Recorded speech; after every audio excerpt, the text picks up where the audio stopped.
জি, আমি জানতে চেয়েছেন বিপদে পড়ে কোথাও টাকা পাওয়া যাচ্ছে না, তখন সুদে টাকা নেয়, এটা সম্পর্কে কি বলেন?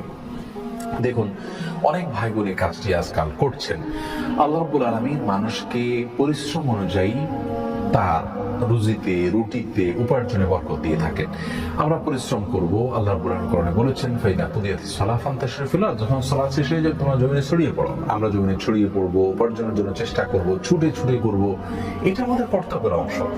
আমরা শর্টকাট ওয়েতে উপার্জন করার চেষ্টা করব না। আপনি ছোট্ট পুঁজি নিয়ে, সামান্য পুঁজি নিয়ে রাস্তার পাশে বসে যান, শুরু করেন এবং অধ্যবসায় করেন, শেখার চেষ্টা করেন, মেধা খাটান এবং শারীরিক পরিশ্রম, কায়িক পরিশ্রম আপনি করেন। এর মাধ্যমে ইনশাআল্লাহ আল্লাহ তাআলা আপনাকে বরকত দিবেন, আস্তে আস্তে আপনি সামনে বাড়তে যাবেন। সুদের উপরে লোন নিয়ে তারপরে ব্যবসা করা কোনো অবস্থাতে মুসলমানের জন্য জায়েজ নাই। প্রয়োজনে তিনি অল্প খাবেন, ছোট ব্যবসা করবেন। আল্লাহ তাআলা আমাদেরকে হারামকে না করার মতো ঈমানের শক্তি অর্জন করার তৌফিক দান করুন।